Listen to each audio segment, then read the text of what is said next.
About 25 miles southwest of Champaign lies the small town of Monticello. Although this town is only home to about 5,000 people, the city boasts a variety of shops and attractions that are very unique to the state of Illinois. But before I expand on its attractions, let's take a quick look at the history of this Midwestern town. Monticello was founded by James A. Piatt, Major James McReynolds, and William Barnes in 1837. McReynolds named the town after Thomas Jefferson's estate in Virginia because of his admiration for Jefferson. For most of the 1800s, Monticello was an agricultural town, greatly benefiting from the expansion of railroads in the 1860s. In 1885, Dr. W. B. Caldwell arrived in Monticello and later founded the Pepsin Syrup Company. This company was responsible for bringing a vast amount of wealth into the town, and in the early 1900s, Monticello was one of the richest counties in America. Some of the homes of the millionaires that lived there still stand in Monticello today. Monticello is also known for its connection to Abraham Lincoln. Honest Abe actually practiced law in Piatt County, where Monticello is located. Stephen Douglas and Abraham Lincoln actually planned debates in Monticello for the 1858 U.S. Senate election. Monticello's courthouse, which was renovated in 2005, still stands in its original location, in the heart of downtown Monticello. The building was recently added to the National Historic Register. Now that you know a little bit more about Monticello's background, let's take a look at what makes Monticello so special today. First and foremost, there's Allerton Park, named one of the 7 wonders of Illinois by the Illinois Bureau of Tourism. The park is made up of over 100 outdoor sculptures, 14 miles of hiking trails, and a century-old Georgia-style mansion that was the home of the original owner of the land, Robert Allerton. The park is the #1 reason why people choose to visit Monticello. However, Allerton Park isn't the only thing Monticello has to offer to tourists. Downtown Monticello has plenty to offer to its visitors. Just outside the downtown square, you'll find the Steeple Gallery. Today, this historic church is a coffee house and a custom framing shop. This building is so unique because the minister that wanted to build the church was good friends with our very own Robert Allerton. Allerton donated the bricks that were used to build this cute steeple church. The coffee house has been open for the last 3 years and is a favorite of many locals.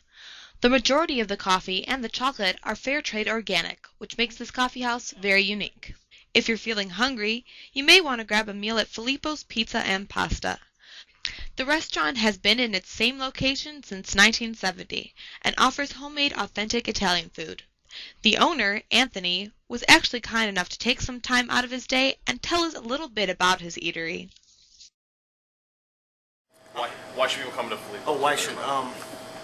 We have been here since 1970. We are pretty much the original place left here in town. We make everything homemade. We use the best ingredients. We are authentic Italian. What's your favorite thing on the menu? I'm gonna have to say a lot of things. Lasagna, pizza, spaghetti. Our spaghetti sauce or pasta sauce is very good. We make that every morning fresh. Our lasagna, I'm just making it right now. From Filippo's, it's just a 2-minute walk up Main Street, and you'll find yourself in the middle of Monticello's downtown square. The square is lined with different restaurants and specialty shops. One particular place we're stopping in at is the Zemer Gallery.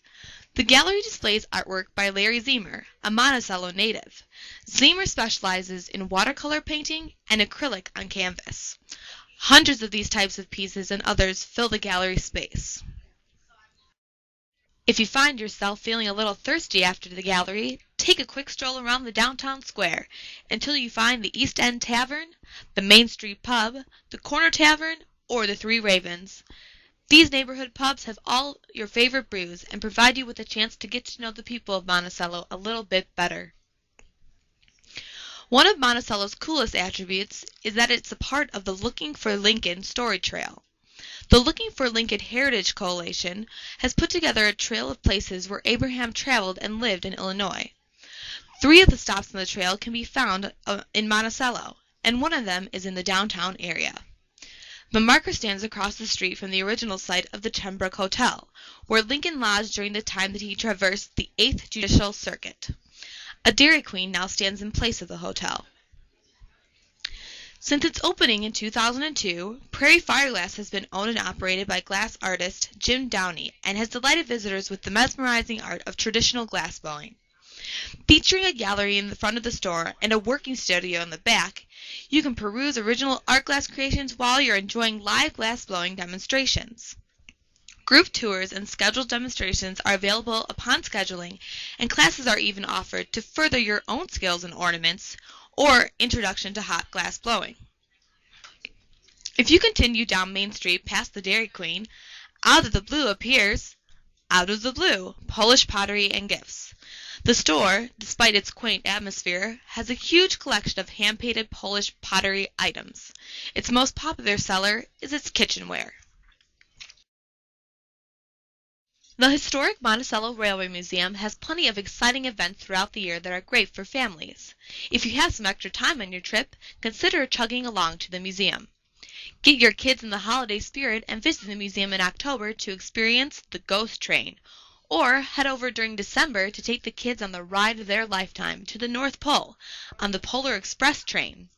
If you happen to be visiting Monticello when there's not an event going on, there's still plenty to see at the museum.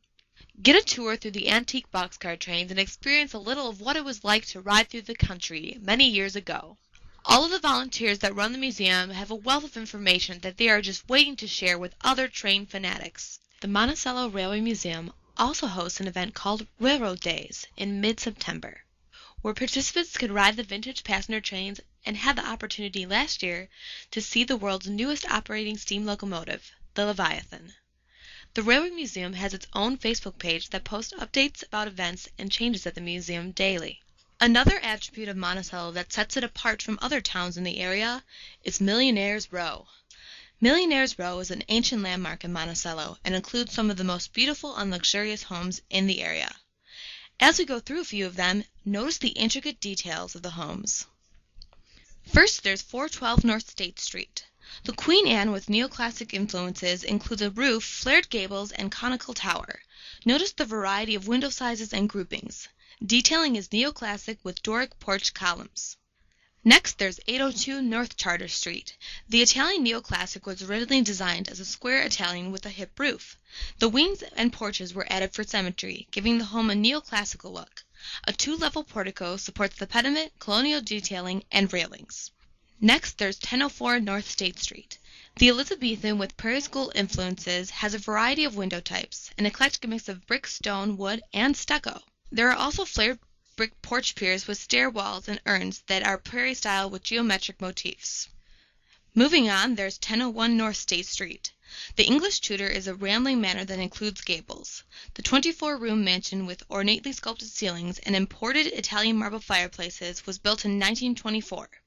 Shared formal flower gardens, maze gardens, a reflecting pool, fountains, a 2,000-square-foot greenhouse, a carriage house, and a golf course make this home one of the most extravagant on the street. Then there's 810 North State Street. This Neo-Georgian center section is flanked by two massive wings. The entry has a half-round transom and classical wood surrounding large chimneys and pillars in front. It also has an elegant sweeping staircase, detailed chandeliers, and intricate cornice work. Next, there's 719 North State Street. The Queen Anne with neoclassic details is strong, simple, and has a variety of window styles.